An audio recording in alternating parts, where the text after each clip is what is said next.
This one comment though, so from Heat Cool, price sucks because of the timing of the world, and we had a reverse AA. First time I've heard this reverse AA. I thought that was an interesting kind of mental way to look at it too. Instead of waiting 2 years to buy something, we waited 2 years to sell. We will find a bottom and then blast off from there.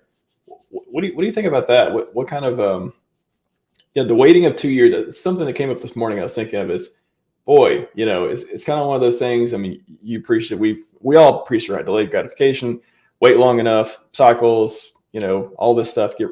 But now the people who've been here for a long time, we waited on PulseChain to launch. Whether you thought it was going to go up 100x or whatever or not, doesn't really matter. It's down a lot. Everything is down a lot. But our ecosystem, we have this pride about it. It's down a lot too.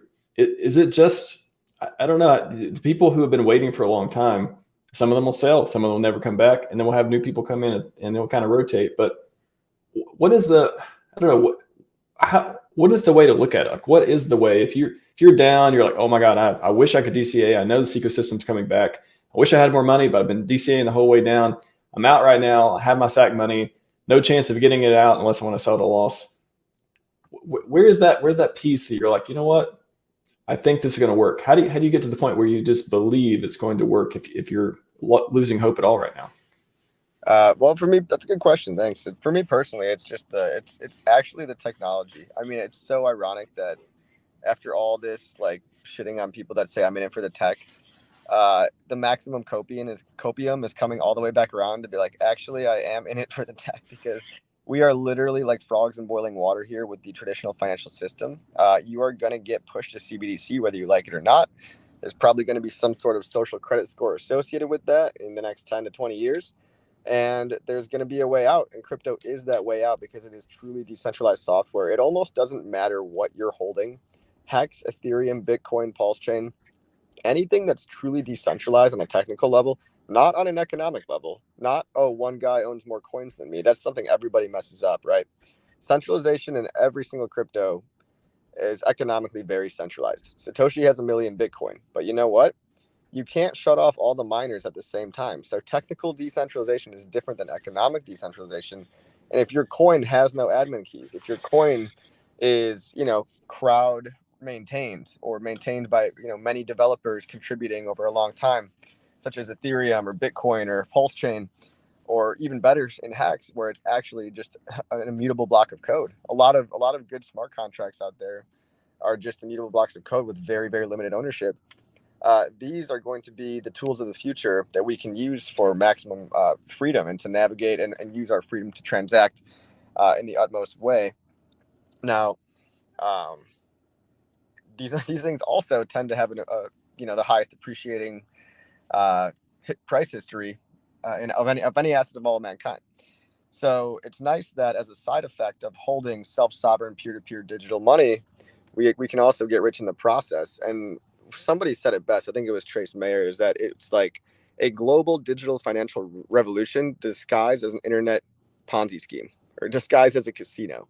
Because that's what a lot of people think crypto is. They think, oh, I'm just going to come here.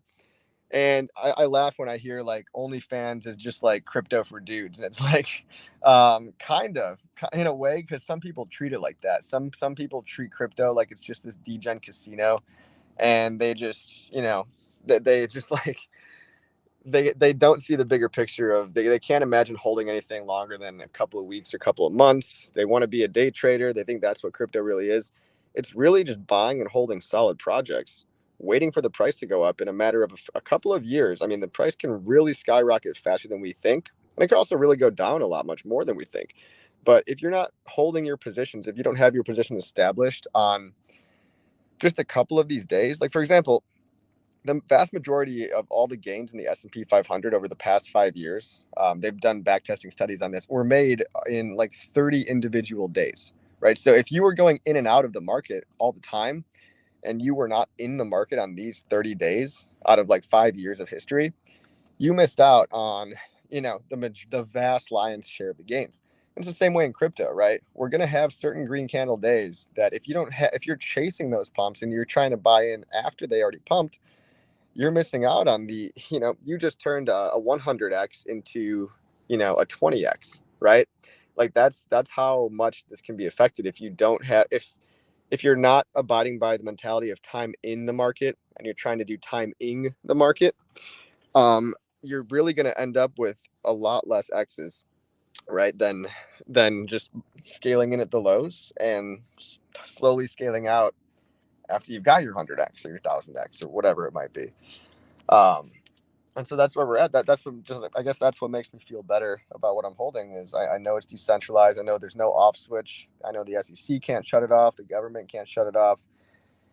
Richard could get hit by a bus and it would still go on business as usual. And it's up to the community to propagate this narrative forward, right? Because we literally have better money than anything that the CBDC could possibly be.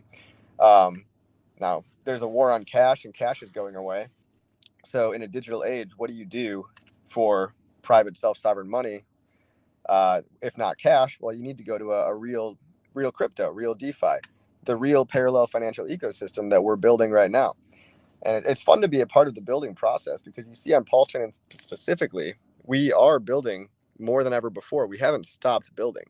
The builders are like the real heroes here. You know, they really do believe in what they're doing. They've chosen PulseChain to be their home.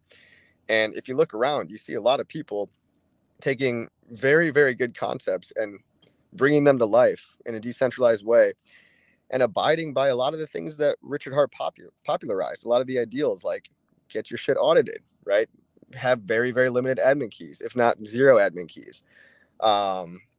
True decentralization. Like there shouldn't be any like one owner, right? So not your keys, not your coins, not handing over your keys to a middleman. These are all very core, basic crypto principles. But a lot of people lost the plot along the way with FTX, with Celsius. Now they're giving all their money. Now the new thing is, let's all join these new L2s, the new L2 narrative, right?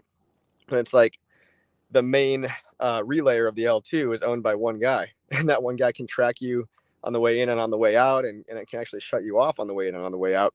So, governments now have no problem with L2s because they realize this, but they're again losing the plot of decentralization. So, Ethereum was a great step forward. PulseChain's a copy of that. HEX is a copy of Bitcoin, but it's even more isolated and modular. We've got real good sound money here, and it's competing with what's going to be a CBDC. But just know that, what helps me sleep at night is that it can't be shut off, right? It can't be shut off. And what other asset class are you even going to get a 10x in? A 10x would be very lackluster for the crypto markets. But are you even going to get that in the stock market at all with the S&P 500? No. You're lucky if the S&P goes up 20% one year. So regardless of how this next bull market performs, whether we're talking about 20x or 2000x, this is where I want to be because it kicks everything else's ass as far as I'm concerned. There's just no better place for me personally to put my money when it comes to the technology and the potential of the price gains.